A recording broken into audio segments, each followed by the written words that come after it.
Hi friends, എല്ലാ പേർക്കും ഷീബാസ് കിച്ചണിലേക്ക് സ്വാഗതം. ഇന്ന് ഞാൻ വന്നിട്ടുള്ളത് അരിയൊന്നും കുതിർത്തരയ്ക്കാതെ അരിപ്പൊടി കൊണ്ട് നമുക്ക് തയ്യാറാക്കിയെടുക്കാൻ പറ്റിയ നല്ല ടേസ്റ്റിയും സോഫ്റ്റുമായിട്ടുള്ള പാലപ്പത്തിൻ്റെ റെസിപ്പിയുമായിട്ടാണ് ഇന്ന് വന്നിട്ടുള്ളത്. ഇതിൽ ഞാനിവിടെ ഈസ്റ്റോ ബേക്കിംഗ് സോഡയോ ഒന്നും ചേർക്കാതെയാണ് ഇത് തയ്യാറാക്കിയെടുത്തിട്ടുള്ളത്. എല്ലാ പേരും ഒന്ന് ട്രൈ ചെയ്ത് നോക്കണം. വീഡിയോ ഇഷ്ടമാകുന്നെങ്കിൽ ഒന്ന് ലൈക്ക് ചെയ്ത് സപ്പോർട്ട് ചെയ്യാൻ മറക്കരുതേ. എന്നാൽ നമുക്ക് ഈ അപ്പം എങ്ങനെയാണ് തയ്യാറാക്കിയെടുക്കുന്നതെന്ന് നോക്കാം. അതിനായി ആദ്യം ഞാനിവിടെ ഒരു മിക്സിയുടെ വലിയ ജാർ എടുത്തിട്ടുണ്ട്. അതിലേക്ക് നമുക്ക് 2 കപ്പ് വെള്ളം ഒഴിച്ചു കൊടുക്കാം.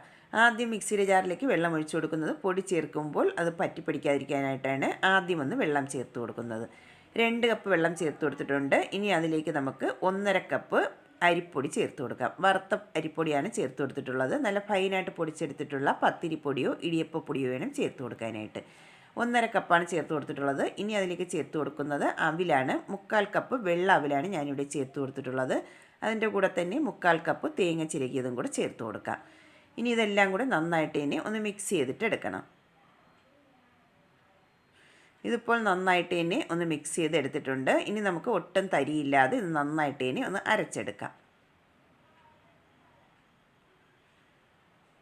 ഇതിവിടെ നന്നായിട്ടൊന്ന് അരച്ചെടുത്തിട്ടുണ്ട്. ഇനി നമുക്കിതൊരു ബൗളിലേക്ക് മാറ്റി കൊടുക്കാം. അരച്ചെടുക്കുമ്പോൾ വെള്ളം കുറവായതുകൊണ്ട് ഞാനൊരു 1/2 കപ്പ് വെള്ളവും കൂടെ ചേർത്താണ് ഇതൊന്ന് അരച്ചെടുത്തിട്ടുള്ളത്. അങ്ങനെ ഒരു 2.5 കപ്പ് വെള്ളം ചേർത്താണ് ഇതൊന്ന് അരച്ചെടുത്തിട്ടുള്ളത്. ഇനി നമുക്ക് മിക്സിയുടെ ജാറിലേക്ക് ഒരു 1/2 കപ്പ് വെള്ളവും കൂടെ ചേർത്ത് കൊടുത്ത് അതും കൂടെ അതിലേക്ക് ഒഴിച്ചു കൊടുക്കാം.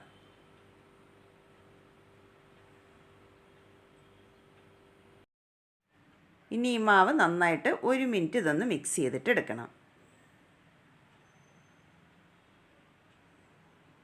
ഇതിപ്പോൾ നന്നായിട്ട് ഇനി ഒന്ന് മിക്സ് ചെയ്ത് എടുത്തിട്ടുണ്ട്. മാവ് ഇപ്പോൾ ഈ കൺസിസ്റ്റൻസിയിലാണ് ഇരിക്കുന്നത്. നമുക്കിനി ഇത് അടച്ചു വെച്ചതിന് ശേഷം ഒരു 8 മണിക്കൂർ ഇതൊന്ന് ഫെർമെൻ്റ് ആവാനായിട്ട് മാറ്റി വയ്ക്കാം. നമ്മൾ ഈസ്റ്റൊക്കെ ചേർത്ത് കൊടുക്കുന്നതെങ്കിൽ 1 മണിക്കൂർ മതിയാകും. ഞാനിവിടെ ഈസ്റ്റൊന്നും ചേർത്ത് കൊടുക്കാത്തതുകൊണ്ടാണ് 8 മണിക്കൂർ ഇതൊന്ന് ഫെർമെൻ്റ് ആവാനായിട്ട് മാറ്റി വയ്ക്കുന്നത്. ഇതിപ്പോൾ ഫെർമെൻ്റാൻ വെച്ചിട്ട് ഒരു 8 മണിക്കൂറായിട്ടുണ്ട്. നമുക്ക് അടപ്പൊന്ന് തുറന്ന് നോക്കാം. മാവെല്ലാം നന്നായിട്ട് തന്നെ ഒന്ന് ഫെർമെൻ്റായിട്ട് വന്നിട്ടുണ്ട്. നമ്മൾ ദോശമാവൊക്കെ തയ്യാറാക്കി വെക്കുന്നതിൽ ഒരുപാടങ്ങ് മാവ് പുളിച്ച് പൊങ്ങി വരത്തില്ല. എന്നാലും മാവ് ഇവിടെ നന്നായിട്ട് തന്നെ ഫെർമെൻ്റായിട്ട് കിട്ടിയിട്ടുണ്ട്. ഇനി നമുക്ക് ഇതിലേക്ക് കുറച്ച് വെള്ളത്തിൻ്റെ ആവശ്യം കൊണ്ടുണ്ട്. ഇതിപ്പോൾ കുറച്ച് കട്ടിയായിട്ടാണ് ഇരിക്കുന്നത്. നമുക്കിനി ഇതിലേക്ക് കുറച്ച് വെള്ളവും കൂടെ ഒഴിച്ചു കൊടുക്കാം. ഒരു 1/4 കപ്പ് വെള്ളവും കൂടെ ഇതിലേക്ക് ഒഴിച്ചു കൊടുക്കാം.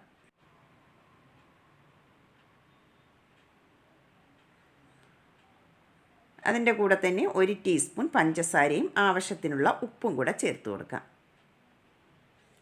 എന്നിട്ട് ഒന്നും കൂടെ നന്നായിട്ട് തന്നെ ഒന്ന് മിക്സ് ചെയ്തിട്ട് എടുക്കാം.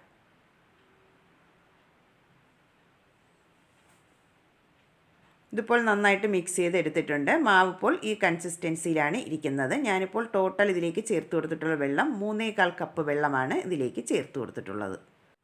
ഓരോരുത്തരും എടുക്കുന്ന പൊടിക്കനുസരിച്ചിരിക്കും വെള്ളത്തിൻ്റെ അളവ്. ഞാനിവിടെ ഇതിലേക്ക് 3/4 കപ്പ് വെള്ളമാണ് ഒഴിച്ചു കൊടുത്തിട്ടുള്ളത്. മാവ് ഇവിടെ റെഡി ആയിട്ടുണ്ട്. നമുക്കിനി അപ്പം തയ്യാറാക്കി എടുക്കാം. അതിനായി അപ്പച്ചട്ടി സ്റ്റൗവിലേക്ക് വെച്ച് നന്നായിട്ട് ചൂടായി വന്നതിന് ശേഷം അതിലേക്ക് കുറച്ച് ഓയിലൊന്ന് ബ്രഷ് ചെയ്തിട്ട് എടുക്കണം. ഓയിൽ ബ്രഷ് ചെയ്തതിന് ശേഷം നമുക്കതിലേക്ക് 1.5 സ്പൂൺ മാവ് അതിലേക്ക് ഒഴിച്ചു കൊടുക്കാം. എന്നിട്ട് നന്നായിട്ട് തന്നെ ഇതൊന്ന് ചുറ്റിച്ചെടുക്കാം.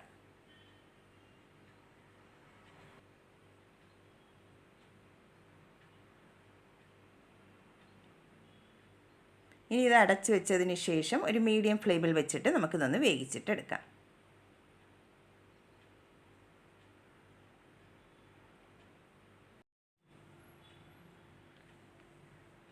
അപ്പം ഇവിടെ നന്നായിട്ട് തന്നെ സൈഡെല്ലാം മൊരിഞ്ഞ് നന്നായിട്ട് വന്നിട്ടുണ്ട്. ഇനി നമുക്ക് ഇത് പ്ലേറ്റിലേക്ക് മാറ്റി കൊടുക്കാം.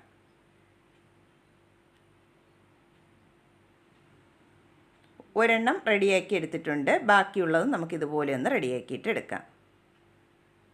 അരിയൊന്നും കുതിർത്തരയ്ക്കാതെ അരിപ്പൊടി കൊണ്ട് എളുപ്പത്തിൽ തയ്യാറാക്കിയെടുക്കാൻ പറ്റിയ നല്ല ടേസ്റ്റിയും സോഫ്റ്റുമായിട്ടുള്ള അപ്പം റെഡി ആയിട്ടുണ്ട്. എല്ലാ പേരും ഒന്ന് ട്രൈ ചെയ്ത് നോക്കണം. ഈസ്റ്റോ ബേക്കിംഗ് സോഡയോ ഒന്നും ചേർക്കാതെയാണ് തയ്യാറാക്കിയെടുത്തിട്ടുള്ളത്. വീഡിയോ ഇഷ്ടമാകുന്നെങ്കിൽ ഒന്ന് ലൈക്ക് ചെയ്ത് സപ്പോർട്ട് ചെയ്യാൻ മറക്കരുതേ. ആദ്യമായിട്ടാണ് കാണുന്നവരുണ്ടെങ്കിൽ പ്ലീസ് ഒന്ന് സബ്സ്ക്രൈബ് ചെയ്തും കൂടെ സപ്പോർട്ടും കൂടെ ചെയ്യണേ. എന്നാൽ നമുക്ക് പുതിയ വീഡിയോയുമായി കാണുന്നവരെ താങ്ക്സ് ഫോർ വാച്ചിങ്.